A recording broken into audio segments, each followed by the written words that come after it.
അപ്പൊ ഈ മേക്കപ്പിനോടുള്ള ക്രേസ് എങ്ങനെയാ, ലൈക്ക് ഇഷ്ടമാണ് മേക്കപ്പ് ചെയ്യാന്ന് പറഞ്ഞു. അപ്പൊ ആ ഒരു ഇഷ്ടം എങ്ങനെയാ സ്റ്റാർട്ട് ചെയ്തത്? അത് എന്താ പറയാ, വീഡിയോസ് ഒക്കെ എന്നെ കാണുമ്പോ ഐ ഷാഡോസ് ഒക്കെ ഞാൻ പെയിന്റ് ചെയ്യുന്ന ഒരാളാണ്. അപ്പോ പ്രൊഫഷണലി ഞാൻ ചെയ്തു കൊടുക്കുന്നുണ്ട്, പോർട്രേറ്റ്സ് ഒക്കെ ചെയ്തു കൊടുക്കുന്നുണ്ട്. അപ്പൊ ഇങ്ങനെ മേക്കപ്പ്, ഈ കണ്ണിന്റെ ആർട്ടുകളൊക്കെ ഞാൻ കാണും. അതിലിങ്ങനെ സീനറീസ് വരയ്ക്കണതും അതിൽ ഫേസിൽ തന്നെ ഇതേപോലെ ഇല്യൂഷൻ ആർട്ടൊക്കെ പോലെയില്ല, ഫേസിൽ തന്നെ പല രൂപങ്ങൾ ചെയ്യണ കണ്ടിട്ടുണ്ട്. അപ്പൊ ഇല്യൂഷൻ ആർട്സ് ഒക്കെ പോലെ. അപ്പൊ അതൊക്കെ പെയിന്റ് ചെയ്യണതും, അതുപോലെ കാലൊക്കെ ഒരു കോണ് പോലെ ആക്കുക, അതുപോലെ സ്ലൈസസ്, ബ്രെഡ് സ്ലൈസസ് ഒക്കെ പറഞ്ഞിട്ട് മിമിൾ ആർട്സ് എന്ന് പറഞ്ഞിട്ടുണ്ട്. അപ്പൊ അവരുടെയൊക്കെ വീഡിയോസ് ഞാൻ കണ്ടായിരുന്നു. അപ്പൊ അങ്ങനെ മേക്കപ്പ് വെച്ചിട്ടാണ് ഇതൊക്കെ ചെയ്യണമെന്ന് പറഞ്ഞപ്പോ അങ്ങനെ മേക്കപ്പ് വീഡിയോസ്, പിന്നെ അങ്ങനെ റെക്കമെൻഡേഷൻ ഒക്കെ വരാൻ തുടങ്ങി. അപ്പൊ അവരുടെ വീഡിയോസ് ഒക്കെ കാണും. അപ്പൊ ഐ ഷാഡോ ഇടുന്നതും അതുപോലെ കോണ്ടോർ ചെയ്യണം. പിന്നെ അവിടെ മൊത്തത്തിൽ എല്ലാവരും ഒന്ന് മേക്കപ്പ് ഒക്കെ ചെയ്തിട്ട് തന്നെയാണ് പുറത്തേക്ക് ഇറങ്ങുന്നത്. കുറച്ച് ഏജ് ആയ ആൾക്കാർ പോലും നമ്മുടെ നാട്ടിൽ അത് അങ്ങനെ ഇല്ല. അപ്പൊ അവിടെ എല്ലാവരും മേക്കപ്പ് ഒക്കെ ചെയ്തിട്ട് ഇറങ്ങണോണ്ട് പിന്നെ ഏത് കടയിൽ പോയാലും ഈ സംഭവം നമുക്ക് അവൈലബിൾ ആണ്. അപ്പോൾ അങ്ങനെ വാങ്ങി നമ്മളെന്നെ ട്രൈ ചെയ്ത് തുടങ്ങി.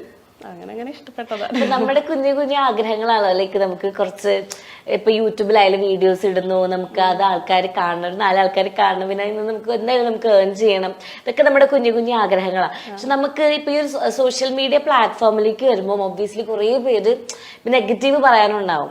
അപ്പൊ നമ്മൾ അതിലേക്ക് ഫസ്റ്റ് ഒരു എക്സ്പോഷർ കിട്ടുമ്പോൾ ഇപ്പൊ നമ്മളൊരു 10 കമന്റ് ഉണ്ടെങ്കിൽ അതിൽ 2 കമന്റ് എങ്കിലും ചിലപ്പോ എന്താ പറയാ മോശമാക്കിയിട്ട് ആൾക്കാർ. അപ്പൊ ഇത് ഇങ്ങനെയൊക്കെ ഓരോ കമന്റ്സ് വന്നിട്ടുണ്ടെങ്കിൽ അതെങ്ങനെയാ ഹാൻഡിൽ ചെയ്തിരുന്നത് ആ ഒരു ടൈമില്? സത്യം പറഞ്ഞാൽ അങ്ങനെ ഭയങ്കര വേദന പിന്നെ കമന്റ്സുകളൊന്നും എനിക്ക് ഇതുവരായിട്ട് കിട്ടിയിട്ടില്ല. എന്തോ ദൈവത്തിന്റെ അനുഗ്രഹം. അത് ആൾക്കാർ ഇഷ്ടപ്പെടുന്നതുകൊണ്ടാവാം, ഈ കോണ്ടന്റ് ഇഷ്ടപ്പെടുന്നതുകൊണ്ടാവാം. പിന്നെ കുറച്ചൊരു വെറൈറ്റി ആണല്ലോ, ഇതുവരെ കാണാത്തതുകൊണ്ട് ആയിരിക്കാം. നമ്മള് പൊതുവെ കേരളത്തില് അല്ലെങ്കിൽ നമ്മുടെ ഒരു മലയാളി ഇങ്ങനത്തെ ഒരു കോണ്ടന്റ് ചെയ്യണ കാണൽ കുറവ്. കാരണം പുറമെ നമ്മൾ കുറെ കണ്ടിട്ടുണ്ട് മേക്കപ്പ് വീഡിയോസ്. അപ്പം അങ്ങനെ നെഗറ്റീവായിട്ട് ആരും പറഞ്ഞിട്ടില്ല അല്ലെ? പറയാതിരിക്കട്ടെ. പറയുന്നുണ്ട്, പക്ഷെ അങ്ങനെ നമ്മളെ അത്രയ്ക്കാൻ എഫക്ട് ചെയ്യണ പോലെ ഉണ്ടാവുമല്ലോ. ഇപ്പൊ നമുക്കൊരാളെ കാണുമ്പോ ഇന്ന ആളുടെ പോലെ നമുക്ക് ചിലപ്പോ തോന്നും. അപ്പൊ വേറൊരാളെ അടുത്ത് നിൽക്കണ്ടെങ്കിൽ ഇല്ലല്ലോ, അതേപോലെ ഇല്ലല്ലോ എന്ന് പറയുമല്ലോ. അപ്പൊ പലർക്കും പല അഭിപ്രായങ്ങളും ഉണ്ടാവും.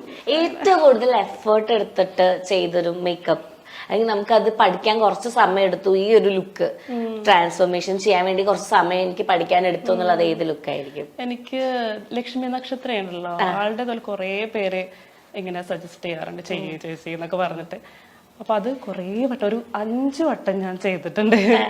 ശരിയായിട്ടില്ല. അതെങ്ങനെ ഇപ്പൊ ഒരാളുടെ ഫേസ്, ഇപ്പം നമ്മളിപ്പോ കമന്റ് ബോക്സിൽ റെക്കമെൻഡേഷനിലേക്ക് ഇങ്ങനെ വരികയാണ്, പിന്നെ ഒരാളുടെ ഫേസ് ചെയ്യേ. അപ്പൊ അതെങ്ങനെ ആ ഒരു പ്രോസസ്സ്, നമ്മൾ ആളുടെ ഫേസ് കണ്ട് നമ്മളെങ്ങനെ അതൊന്ന് സ്ട്രക്ചർ, അതെങ്ങനെ ആ ഒരു പ്രോസസ്സ്?